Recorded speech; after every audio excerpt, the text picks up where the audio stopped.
All right, how's it going, guys? Nick, Talk Interference Sports here on Game Changer Sports Network. Today we have a awesome guest, Rachel Balkovec.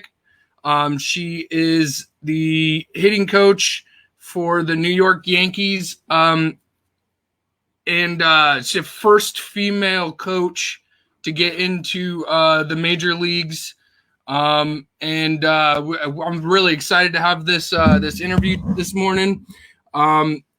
Make sure you guys are checking out Tabby's Coffee whenever we get all this crazy quarantine stuff taken care of.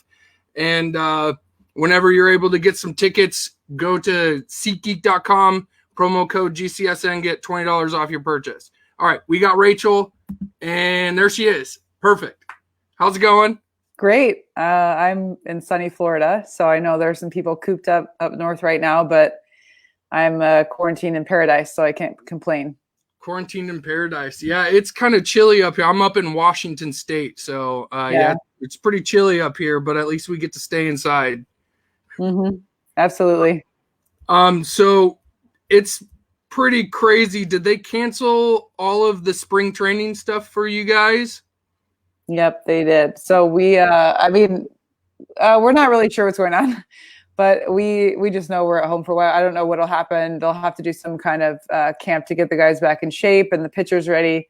So we'll have a little bit of a puzzle to solve when we get back. But there are plenty of people who are worse off than missing out on sports. So I'm just thankful that we are going to start up at some point, and we're pretty confident about that. So. Okay, so again, I know you're no spokesperson for the New York Yankees or the MLB, but do you see baseball getting started back up anytime soon? I honestly don't have any idea how this is going to shake out, because we're obviously, working with a much larger entity than just the MLB. We're working with the United States of America and also the world. So. I'm definitely no spokesperson, and also I wouldn't even know what to tell you if I was. So just being patient and, just the guys trying to stay in shape the best they can and be ready for the fans and the community as soon as we can. All right. Okay. I like that. How has it been for you? And the bats haven't really been, going right now, obviously, but how has it been for you being part of the New York Yankees organization and being part of being a hitting coach for a prolific organization like the Yankees? And the Yankees are really impressive. They're just extremely progressive, and I think it's impressive for any organization to hire women or to make. And by the way, I'm just one of the progressive hires that they've made. My gender makes me progressive, and the background makes, the higher progressive, being like a strength and conditioning coach in my previous years. But also they've hired some really outside of the box thinkers and a lot of people from the collegiate ranks. They've hired a lot of people from driveline baseball. And so I'm just one of the progressive hires that they've made. Mine's probably just a little bit more unique. But yeah, that just speaks to the mentality of the organization and making sure that they're staying up with the times and really focusing on player development and their minor league system, which historically I think the Yankees have been thought of as, just buy talent at the major league level. And I think, just like everyone else in professional baseball, they're taking a much harder look at how they can develop their minor league system and how they can bring in the best coaches to do that, no matter what the background is. So they're just really impressive on that front. Hiring me, sure, I'm a woman, but also, like I said, hiring even the other people they're bringing on board are also pretty impressive as far as like the diversity of the backgrounds that they're bringing in. How much do you think so you had 6 years of previous MLB experience of coaching in the MLB. What that was for the Cardinals and for the Astros? Yep, that's correct. Okay. So how much do you think having that experience in the coaching helped you get to this position now? And how hard was it for you to get into your previous position, having no playing time in the MLB? Those are some heavy questions, but we'll start with my previous experience in professional baseball has done everything for getting me this job. In fact, like my current boss with the Yankees, Dylan Lawson, I worked with him for 3 years with the Astros. And so we've known each other for 4 years. And he was actually the one who put the seed in my ear about being a hitting coach. I knew that I was going to be transferring out of strength and conditioning. I wasn't sure if I'd be on the scouting side or analytics or what I'd be in. And he planted the seed with me because he knew my work ethic, my demeanor, my coaching style. He knew all those things. He also knew that I had gone back to school and was doing research in eye tracking for hitters. He knows that I know the body. Like, really, realistically, that was everything for me to have all the experience in professional baseball already that I had. And then knowing Dylan and just having his respect as a coach, even though I wasn't a hitting coach, he knew that a lot of those skills would transfer. So yeah, that was everything. That's, I would say, how I got hired by the Yankees. I don't know if I would have that opportunity. I'm pretty sure I wouldn't have that opportunity if I hadn't already worked in professional baseball for 6 years. And then to your other questions, was it hard getting in the first time around? Absolutely. I would say it's funny how it's worked, where I've gotten so much more like press and attention to this situation now, but it was way harder to get in the first time that I was hired by a professional organization. This time around, it was very natural because I already knew Dylan, and he was very confident in my skills and just my ability to coach. So the first time around was much harder because I had no resume as a young person, and I was a woman. And I didn't have a reputation for being a professional and being able to handle myself around a bunch of young professional athletes. So, and I also was very young. So I was 24. So getting in the first time was very difficult. And I definitely experienced some pretty blatant gender discrimination. But I guess reflecting back at the time, I don't know if I was this, wise, but reflecting back, I just think, like, of course they were worried. There were no other women. Literally, there was one other woman, and she was a physical therapist at the major league level, and wasn't, realistically, she was older. Which, by the way, she's a mentor of mine and just absolutely amazing woman, Sue Falsoni. So it's not taking anything away from her, but she was older at the time, had been in the field for a long time, went straight to the big league level. I was 24 and about to work with all young Latin players. And so they were concerned. And I had to prove myself, and I had to work harder, and I had to do more internships that I was discriminated against. And to me, I kind of just think, like, first of all, that made me better because I had to work twice as hard. And second of all, I have empathy for the people who weren't sure about hiring me. Like, I get it. There's never been a woman to do it. And what does that look like? And where do you change? And how will the players respond? And what about the Latin players? How will they respond? Which is funny because they're my favorite players to work with, and they are in some ways the most responsive to me. So yeah, there's just a lot of uncertainty for teams hiring, and that's how that worked out. And luckily, I would say, I don't use the word lucky a lot, but I'm so fortunate and grateful that the St. Louis Cardinals ended up giving me not only an opportunity to work full-time, but 2 years before that, they gave me an opportunity to be a short-term intern for them, which is how I originally got my foot in the door, and then was hired full-time in 2014. Yeah, wow, that's wild. Absolutely love your story. This is fantastic stuff to I did a lot of research before, and I absolutely love this stuff. I want to get back to the beginning here and figure out what actually drew you to the baseball diamond per se. I mean, you were an A1 college player as a catcher, right? What drew you to softball, fast pitch, t-ball, baseball, whatever? What drew you to the baseball diamond? Oh, okay. Like when I was really young, you mean when I was? Yeah. Oh, well, I can tell you that is easy. I actually, the catching thing, I think this is a pretty common story, but I just was the only girl that fit into the gear. So I was tall. I was always a tall, athletic girl. Even from a young age, I was always kind of bigger than my peers.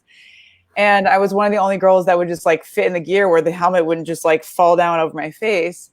And then I just really I loved it. So I stuck with it. And then I was like, no, I'll do it. Every game, I was like, I'll be the catcher. I'll be the catcher. Everyone hated catching because, young girls, like, they don't want to put a face mask on. And yeah, so I loved it, and I took pride in it early. I was always just a fiery, like, leader. I wanted to be calling out the outs and telling people where to throw the ball. That was something that I've always had in me, is the leadership gene, the leadership characteristic, if you will. So yeah, that was kind of what drew me to catching. And then I was also, like I said, I was always the strongest of my peers, like always. So I could just hit the ball really hard. So when you hit the ball, you know, you're young, you have success. I would hit the ball. It was like, before, I can remember before we even had like fences when I was a kid, I was hitting the ball into the bushes, and then, like, you know, they would give me like a double automatically. So I just, you're young and you have success and you see improvements. And that's how I really got into softball for sure. I can tell you how I got into baseball if you want to hear that. Yeah, absolutely. Because it wasn't always like baseball. Me wasn't love at first sight, you know, because softball is a much quicker game than baseball. Like, right, yeah, people, the movements are all very similar. You throw a ball, catching is very similar. Like, there's a lot of overlap, obviously, but we don't have time to, like, I just never understood. When I first started watching baseball was when I was dating a baseball player in college, and I was going to his games, and I was like, this is so boring. Like, I can't. I was like, I can't watch these guys. Like, they're lazy, you know, they take their time to get to the grounder, you know, they toss it over to first. Like, catchers don't block. And like in softball, you block everything. And, you know, and I was like, what's wrong with these guys? And then I just really started to learn the intricacies, and I started to appreciate the game a lot more. And then my boyfriend at the time was drafted. So as I was kind of climbing in I got my exercise science undergrad. I was doing my strength and conditioning internships. I went to LSU, which is a phenomenal athletic department. Go Tigers. And I was like, you know, my career in strength and conditioning was really taking hold. Meanwhile, my boyfriend at the time was playing minor league baseball. So I had already kind of developed this like appreciation. And then I really started to learn about the minor league side and Latin America, and the journeymen that these minor league players are. And I started to get this kind of like weird look into professional baseball for what it really is, which is this extensive minor league system, these Latin players that are coming from nothing, you know, and I just think a lot of people don't know that. And so it wasn't really like my love of the game. It was actually my fascination with minor league baseball and really digging in and understanding all of these layers. So as my career was growing in strength and conditioning, I was like, I want to do that. You know, I want to help these guys out. I want to help out the field of strength and conditioning in professional baseball, which is tough because they travel so much, and the nutrition and just a game every day. So there's just all of these, like, it's a really complex puzzle that I wanted to jump into. And so minor league baseball is actually kind of how I fell in love with the idea of making that a career. So that's kind of how I arrived at that stop. It's very onion-like with all how, when you said layers, it's very like, I got a chance to go and cover some stuff for the AAA team for the Mariners for a little while, and I didn't realize how like really in depth it really is just on the lower levels. So that's absolutely cool that you brought that up. What drew you to the coaching aspect instead of trying to? I mean, obviously, you said that there was other females involved in getting into the Major League Baseball, like physical conditioning and stuff like that. You said that, but what made you want to not break the mold of becoming the first player? Oh, I wasn't good enough. Come on, I just wasn't good enough. So I was, I guess, you know, I am too hard on myself, where I always say I was a horrible player, but I was good enough to get recruited to go play Division I, and then transfer and get recruited to another Division I school. So I was good enough to get there. Yeah. But ultimately, kind of what led me into coaching and strength and conditioning was I actually ended up getting the yips, which is a like curse word in baseball, you know. So I just, and at the time, mental skills was not how it is today. Like, when I couldn't throw the ball back to the pitcher and I was having game anxiety and performance anxiety, we didn't have a sports psychologist at a Division I university. We didn't have that. And then that was not common. So yeah, but that wasn't common then. You know, now it's like mental skills and mental health, and everyone has a sports psychologist. And if you don't, you're behind. At the time, it just wasn't really a thing. So they sent me to see a psychologist, which was like the student psychologist on campus. Okay.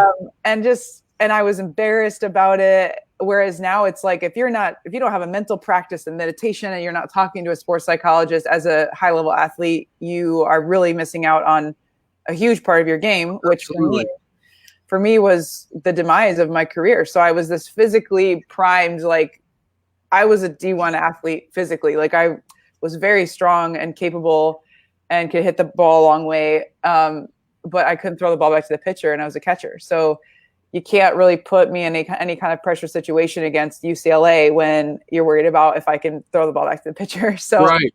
I ended up spending a lot of time on the bench, which was really just, now it serves me so well as a coach. At the time, it was not fun.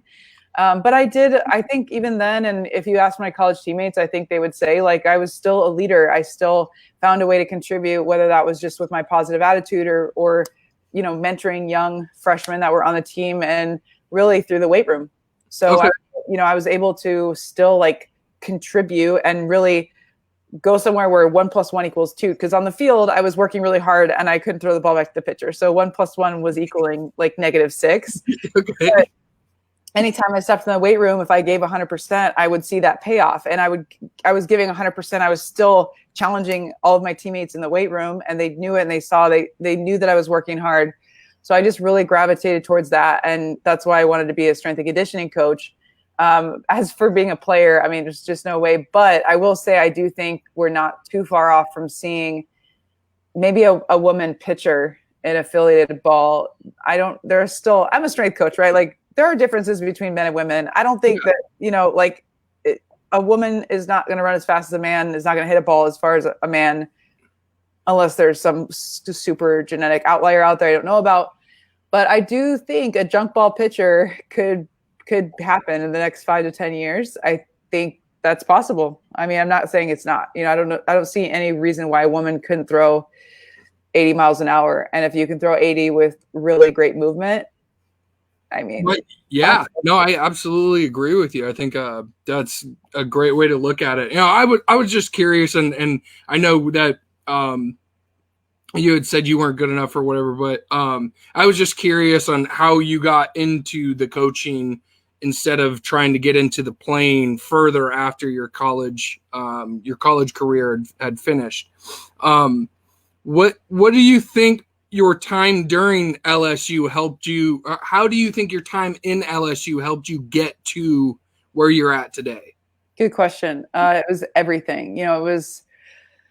Like I said, I mean, I'm talking about when I was 12, I was the girl on the team that was like running extra conditioning sessions with the team. And like, okay, guys, after the day-to-day, we're going to run conditioning. Like, I was doing that when I was 12. So I've always had this like grit and I would say just over the top work ethic and over the top intensity, and asking a lot, not only of myself, but I've always been the person that is asking a lot of other people around them.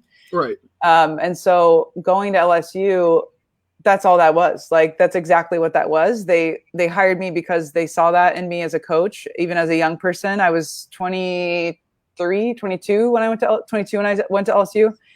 And the reason they hired me, like, look, I always ask, I'm like, why'd you hire me? Because I barely even knew this. The director of Olympic strength and conditioning, she's still there, Melissa Moore. And Coach Moffitt was there as well. And he's still there.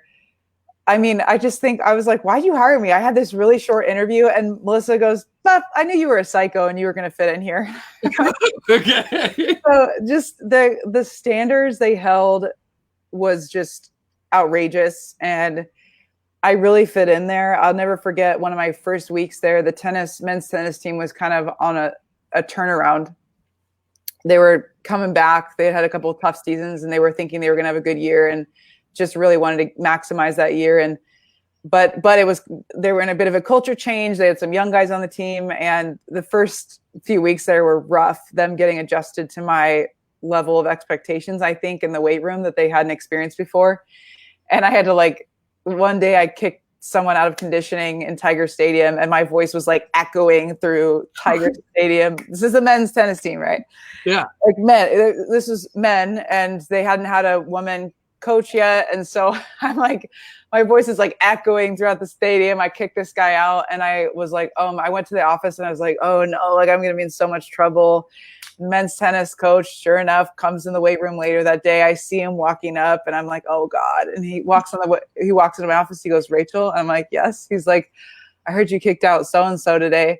And I was like, yeah, like, here it comes, And he was like, that's exactly what we need. He's like, I don't want anyone to get away with anything. And you keep kicking him out if you need to. He's like, I'm so glad to have you on this team. I'm so fired up. He was like, we don't need any bullshit. We're winning this year. And they ended up finishing, I think, 10th or something in the country, 15th maybe. But yeah, I just fit in there. And it fostered that. And it actually, I think, was just the beginning of my passion for understanding organizational culture and what it takes to have teams win, whether that's a business or a sports team or the entire athletic department or whatever. The expectations there were just through the roof. And I was already a little crazy like that, you know, and it just like solidified it. It was like, all right, this is what you got to do to win. The time that I was there, softball and baseball were both in the College World Series. Football team was 13-0 in the national championship. Women's basketball, Sweet 16. I mean, it just was this electric culture, and it really solidified the personal belief, the young beliefs that I had as an athlete and as a young coach. It just was like, okay, this is how it really is, and if you want to win, this is how it's got to be. So, as a strength and conditioning coach at a college, how much sports? How much does your coaching cross sports? Do you like go and help some of the other teams that are not specifically, you mentioned the tennis team. Do you get involved with the football team? Do you get involved with the basketball team? So it's getting less and less, which is kind of sad for me because I just know as a young coach, it was so valuable to have experiences with different sports. Mm-hmm. So I was as a graduate assistant, you're a young coach. I had men's and women's tennis, which are not huge marquee sports, obviously, but they still took it plenty serious. Don't get me wrong.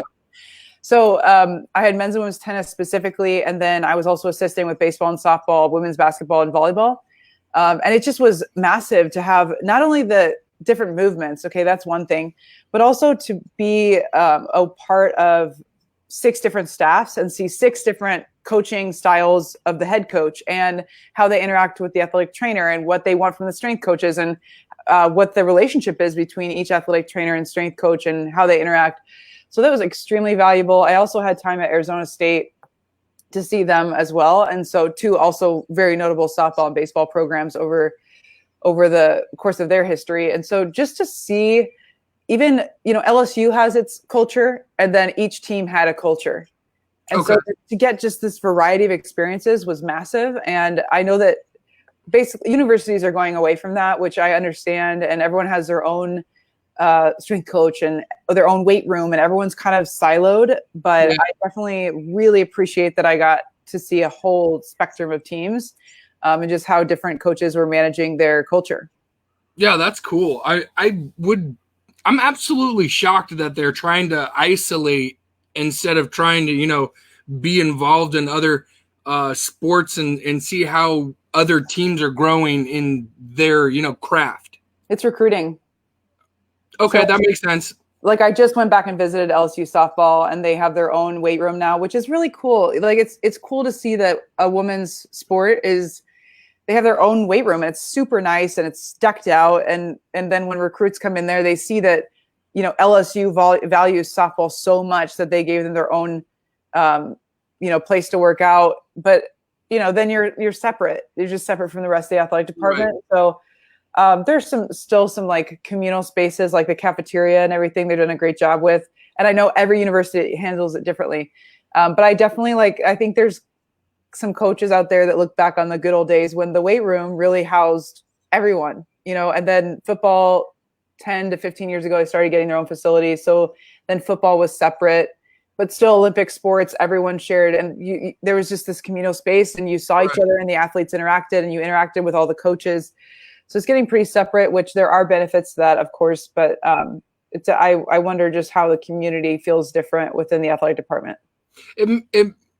It makes sense in a sense that you would think about a basketball player's mechanics are going to be different than a baseball player's mechanics.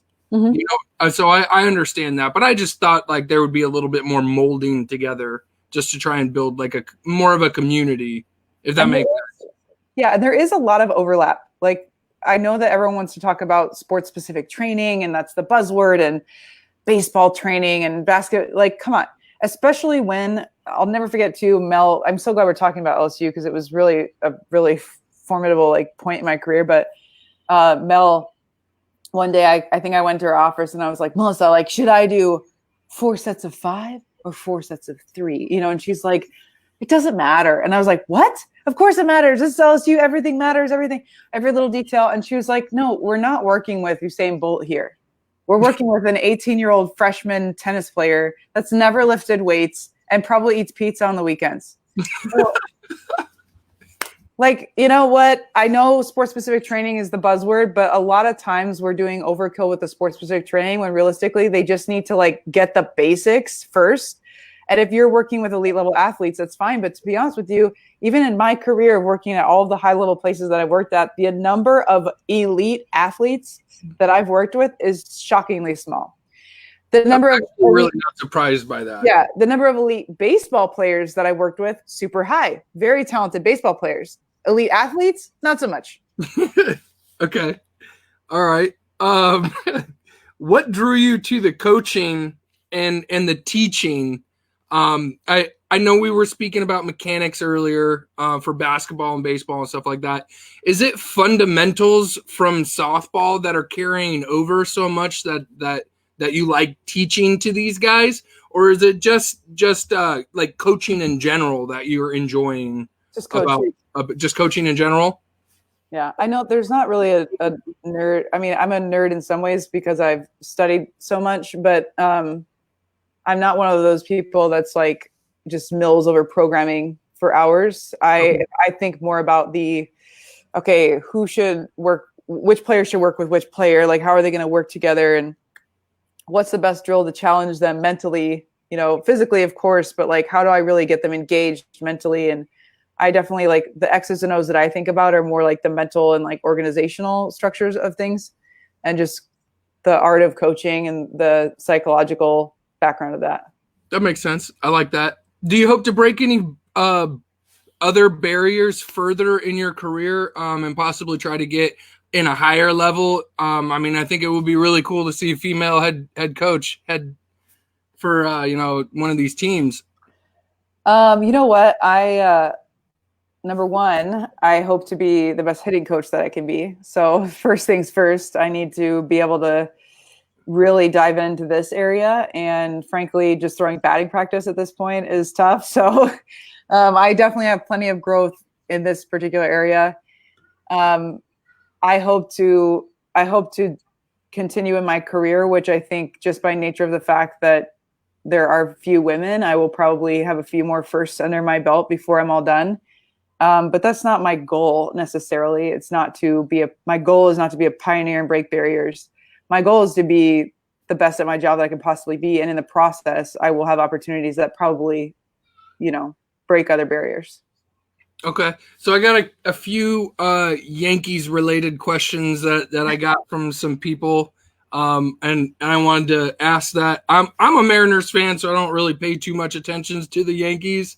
So this is a couple people that I know that are Yankees fans that wanted to ask you some stuff about this. So what do you think your biggest challenge as a hitting coach is what do you think your biggest challenge as a hitting coach for the Yankees is?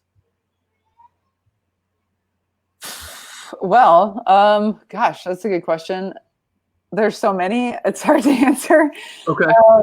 I would say like, I'm not really kidding when I say batting practice, because if you've ever tried to throw batting practice, it's not the easiest thing in the world to throw perfect strikes every single time.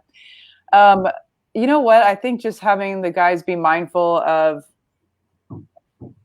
I want to be respectful of the Yankees when I answer these questions. Well, when you break down hitting, I think there's just people see the swing and there's a lot of buzz surrounding like biomechanics right now. And so if you're true like baseball fans, you know about K-Vest and like blast sensors are huge, and understanding the swing, but that's only part of hitting. When you talk about just coaching the swing, that's something I think that's very easy to focus on because you can see it. It's right in front of you. You can take video of guys doing their swing. You can get all these metrics on it. But I think what we're all trying to take a deeper look at is just the bigger picture, which also includes swing decisions and just like what do I swing at and when, and then how do you train that? And so taking a deep dive into understanding how they're tracking pitches, how they're making decisions, because you can have the most beautiful swing in the world, but if you swing at a pitch in the dirt, it doesn't always look like the most beautiful swing in the world. So we can take all this video of these hitters, and I have like thousands of videos of hitters on my phone and stored, but realistically, making the decision to swing and which pitch to swing at is probably more vital in the end, because your swing never looks good when you swing at a pitch over your head. No, absolutely. I totally agree. I totally agree with that. I like that. The team obviously lives and dies by the long ball. Do you plan on trying to institute more team ball, like bunting the guy over and sacrifice flies, or leave it alone and try to build on that strength? I plan on doing whatever the Yankees tell me to do, number one. But if you're asking more of like my specific opinion, so I'm not even going to say like, I don't plan on instituting anything other than what the Yankees deem necessary. But having said that, I just think like, and I'm a product of my mentorship, as we all are. And so I was mentored in hitting specifically by guys like Jeff Albert and Dylan Lawson, who Dylan is now the hitting coordinator for the Yankees. Jeff is at the major league level for the Cardinals. And Jeff is one of the, I think, the OG originators of like the launch angle phrase, even though he hates that phrase now. But just putting the ball in the air and making people have to chase after it, because there's more space in the outfield than there is to get a grounder through the infield. So putting the ball in the air is something that I am heavily leaning towards, although our analysts might say that at times a bunt can be productive or have value. So I'm definitely a product of my mentorship, which is hit the ball hard in the air. Okay, I like it. Okay. And who doesn't like to see home runs? I mean, didn't we learn something from the steroid era? Okay. Yeah. No, I totally agree with you. I totally agree with you. Give the people what they want. That's what I'm saying. The Yankees had an issue with strikeout rates last year. How do you think you can help lower the level and possibly have it correlate? How do you think you can help from the lower level and help it correlate to the top? I mean, just like I mentioned earlier, like we don't want to talk about hitting just from the swing perspective. We want to talk about it holistically, which is making better swing decisions. And so just really focusing on practice that centers around making decisions and not just focusing on the body and the swing. Although I clearly think that's important. And especially with my background in strength and conditioning and biomechanics, I am 100% on board with how important that is. But none of that matters if you can't see the ball, or if you're not looking in the right spot, or if you're making poor decisions, because you will have a horrible swing if you swing at bad pitches. So just taking a more holistic approach for hitting. Okay. All right. So how hard do you think it has been to be accepted as a coach with no MLB experience versus somebody who understands the mechanics? You keep talking about the biomechanics and stuff like that. How do you think that correlates? An MLB with coach with no experience. It just kind of makes me laugh a little bit because, and by the way, I love our hitting staff. I have had a blast with the other hitting coaches, and they're just not only amazing coaches, but just great people. Okay. But what's funny, and I had this conversation, this kind of goes to like the gender / qualifications thing. Right. I had this conversation with Dylan the other day. It's kind of funny because I think outside of one of our hitting coaches right now on the Yankees, like minor league hitting staff, which is 10 or 12 coaches, there's only one guy that has a higher level of experience of playing than me. Oh, wow. Okay. So it's kind of funny the times we live in where like knowledge is just wildly surpassing value of experience. And so, right. I mean, I played Division I, and then there's one guy that played professionally at the minor league level, and then every other coach on staff, including our coordinator, played at like Division II or NAIA level. So, but they're all just absolute students of the game in their particular area, and the ability to communicate knowledge is just so much more, especially in the time we live in where the players are educated. So if they have questions about launch angle, or they have questions about bat speed, or they have questions about fill in the blank biomechanics, right. And you don't have the answer, these players these days want the information. Now, there are definitely some veterans in the game still, and that kind of missed the tech bubble of baseball that are at the major league level. But these minor league players are coming to you going, hey, I saw this thing from Driveline. What do you think about it? I saw this thing from Cressy. What do you think about it? And if you're not knowledgeable on those topics, then you're behind the times. So it has opened up this window of opportunity for coaches like myself that don't have the traditional Major League Baseball experience as a player. Although I'm also, I believe I'm the most experienced person on our staff when it comes to being in professional baseball, which is also funny. So it's kind of funny to read these like tweets like, oh, she doesn't have any experience. And I actually am the most experienced coach on staff in professional baseball. And I have some of the highest playing level experience. Having said that, I am like wildly overmatched in some of these areas that these guys are talking about. And they're overmatched in some of the areas that I'm talking about with biomechanics and eye tracking and those things. So we are a very complementary staff, but just a very like diverse backgrounds. We've got a guy who specializes in base running, who was at the college level for, I think, 15 years that they brought over. So yeah, I don't, sometimes I feel it. Sometimes I feel like, oh, I don't have experience or whatever, but just like any new coach would, because I'm crossing over from strength and conditioning to hitting. And there are little nuances and things that I don't know and things that I need to get better at, of course. But most of the time I don't, because I mean, in some ways going to spring training is just business as usual for me, because this is my 7th spring training. It's just normal. And also, by the way, like I have swung a bat thousands and thousands of times in my life. And I have shoulder pain to prove that I was a catcher. And I like, in some ways it's like, I don't notice I'm different until someone points it out for me, or says, especially being a woman, where I don't notice I'm different until I'm sitting in the room and somebody says, okay, guys. Oh, and lady, like they need to, and I'm like, oh, right. I'm different than everyone in this room for some reason, but I don't even notice it that much. Okay. Yeah. And I didn't mean it so much as experience with like coaching in baseball or anything like that. It was more so directed towards playing in the game.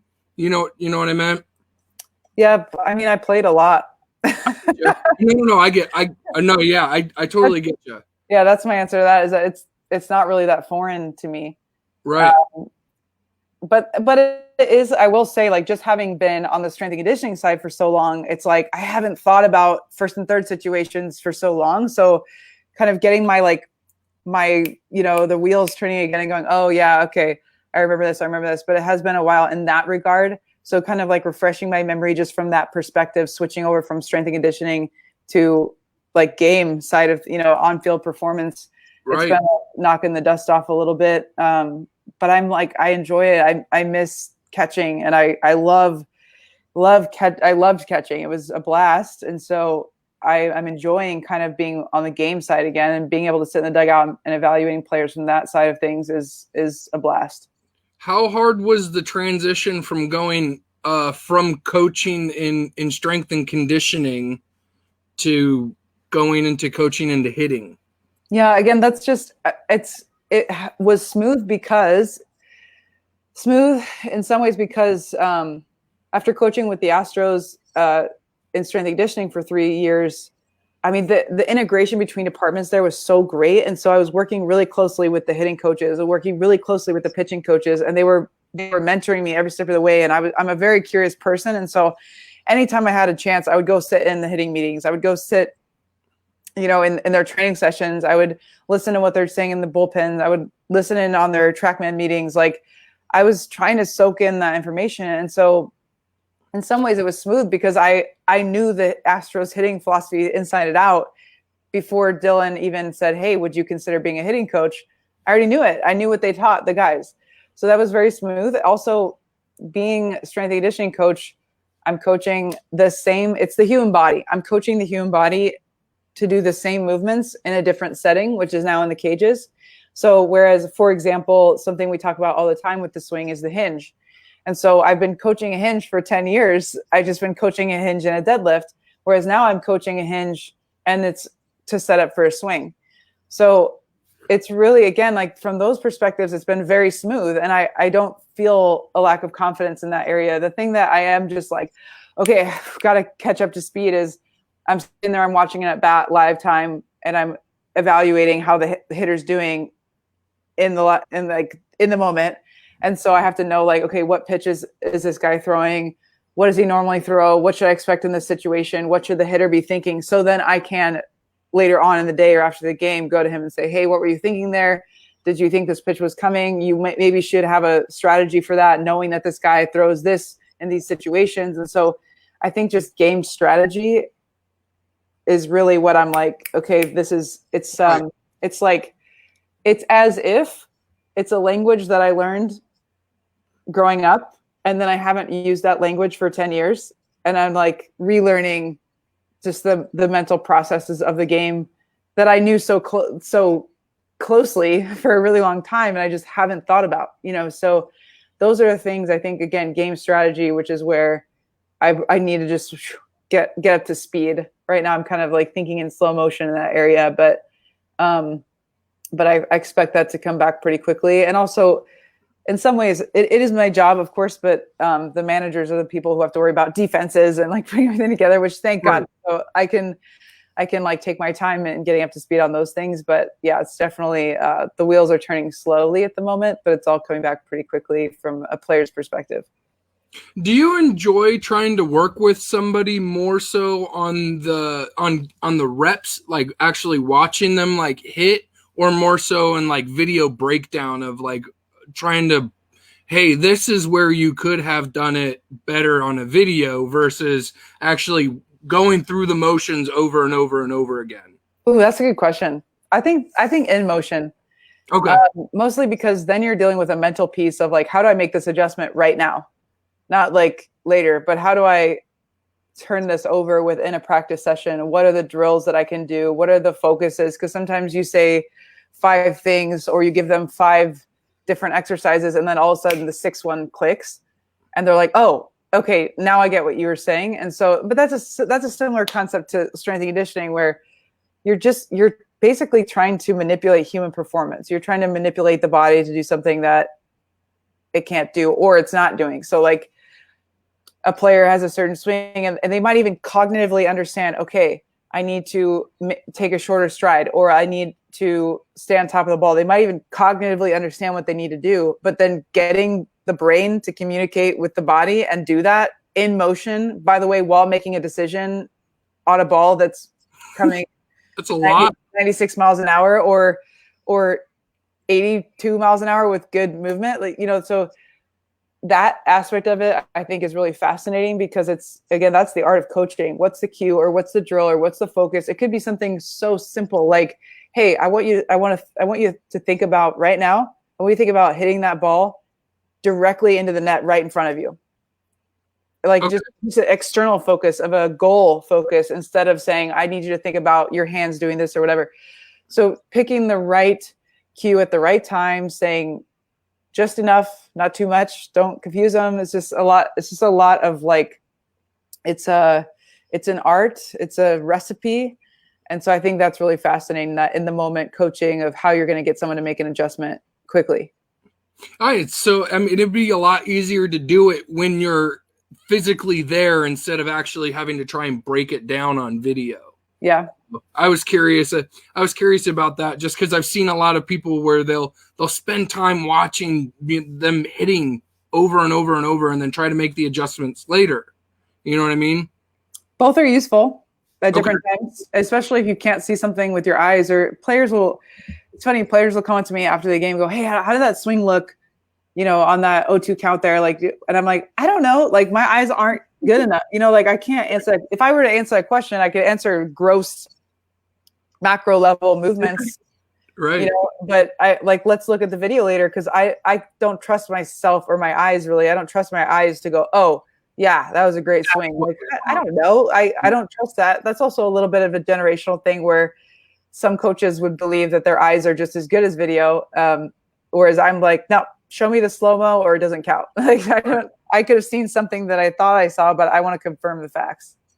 So I want to try something here. I haven't quite used this streaming service very much, and I gotta come. We kind of touched on it a little bit earlier, but I want to see how this works. If you'll bear with me, I got a question in the comments. Sure.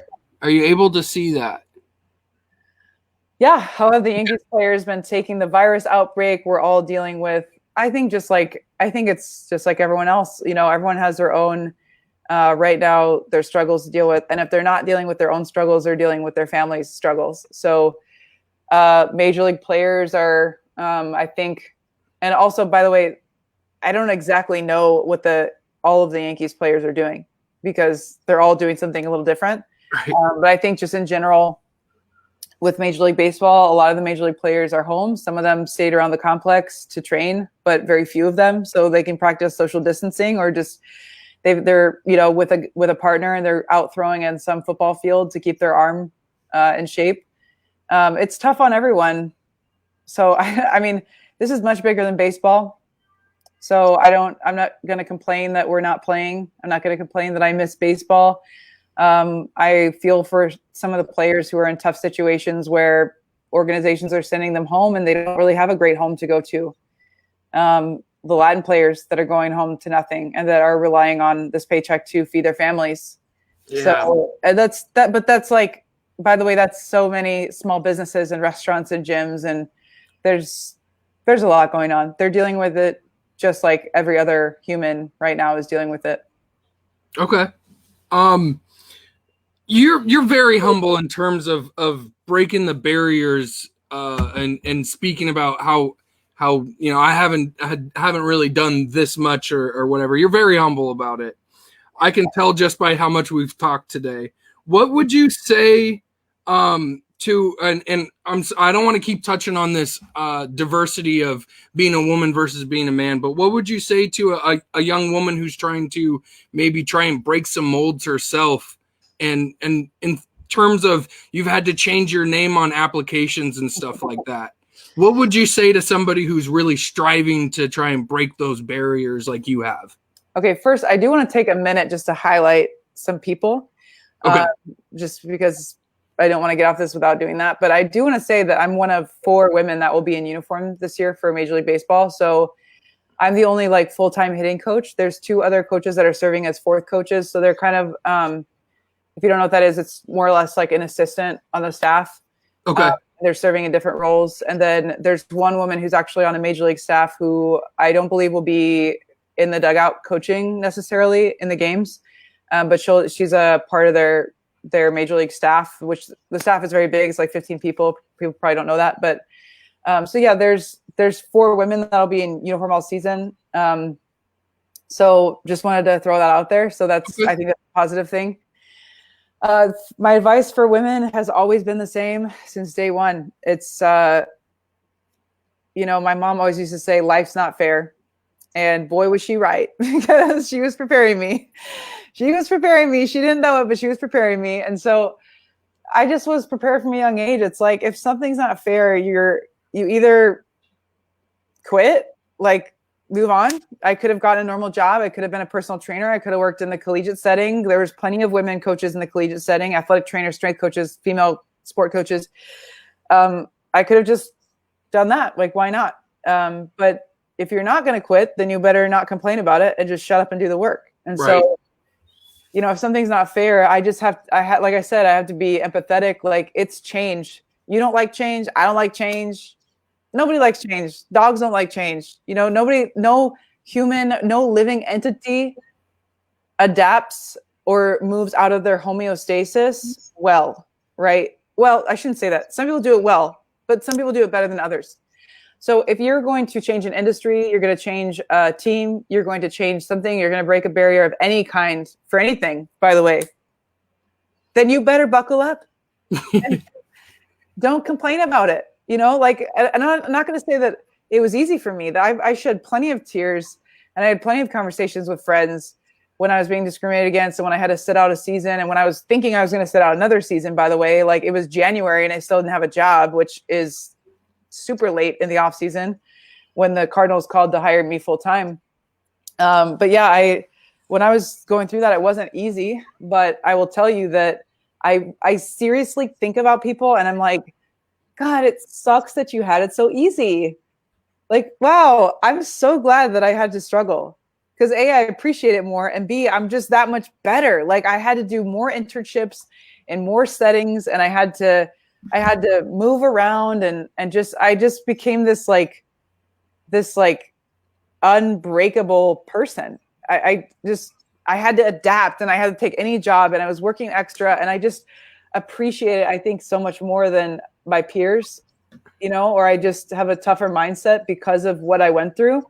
And I'm glad for it. I'm like, great. It shouldn't be easy. If it was easy, the old saying, it's like, if it's easy, is it really worth it? Like, so it's something worth doing. And I think from the beginning, I was pretty naive at first, I'll be honest with you, but from the time once I really started experiencing some pretty blatant discrimination, I was like, okay, you want to just adapt from there. I like it. Oh, you want to play? Okay, I'll be around. Like I'm not leaving. Like I was like, oh, okay. So I think it's I realized pretty early that it was like I felt a duty to do it because I knew I could handle it, and I knew that I wasn't going to quit. And I knew if I wasn't going to quit, like my mom told me, like I wasn't going to complain about it. And if shit got hard, and even after it's like the discrimination and the struggle doesn't stop once you sign the piece of paper. Right. If you study people like Jackie Robinson, which I had before I got into baseball, but I've studied him quite a bit since I have.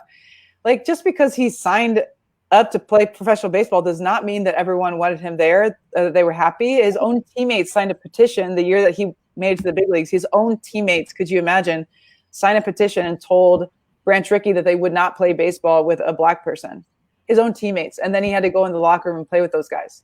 So, just because you break one barrier doesn't mean it's easy. And if you sign up for that shit, you better be ready for it. And I would say appreciate the struggle. So that was a long way of saying to young women or women in general, or anyone who's going to do something out of the norm and create a change in homeostasis for anything that you're doing, just expect it to be a bumpy road and really have gratitude for that.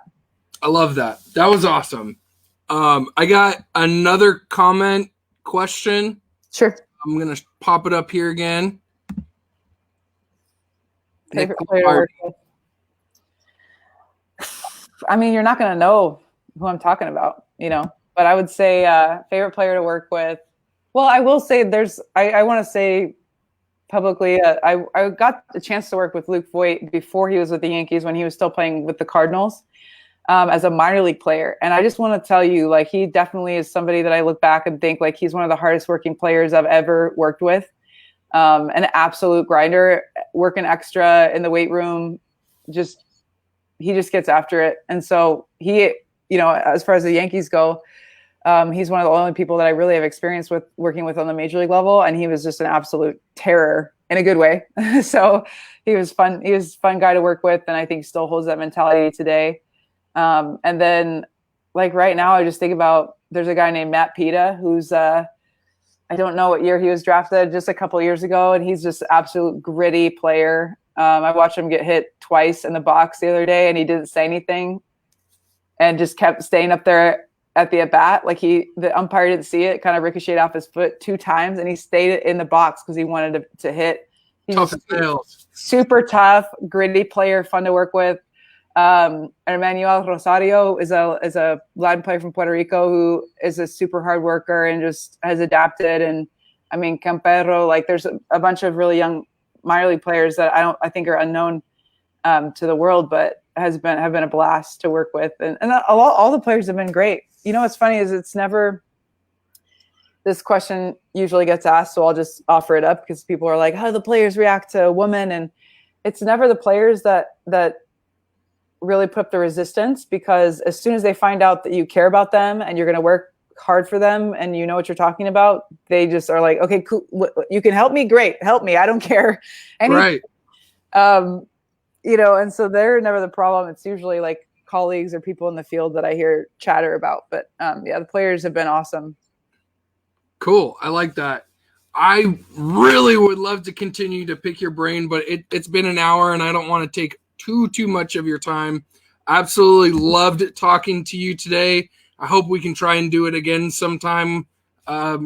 maybe after the season when you're not super busy or something like that. I would love to talk to you again. Well, I'm not super busy right now, that's for sure. But yeah, I'm happy to do it again. Awesome. Fantastic. Thank you so much for your time. And I'll talk to you sometime soon, hopefully. Yeah, absolutely. Thank you. All right. Take care, Rachel. Okay. Bye. All right. That was Rachel, guys. Thank you so much for tuning in. We should have some more videos coming up soon. It's a crazy time right now, so there's a lot of people to talk to. Thanks for tuning in, and we'll talk to you guys later.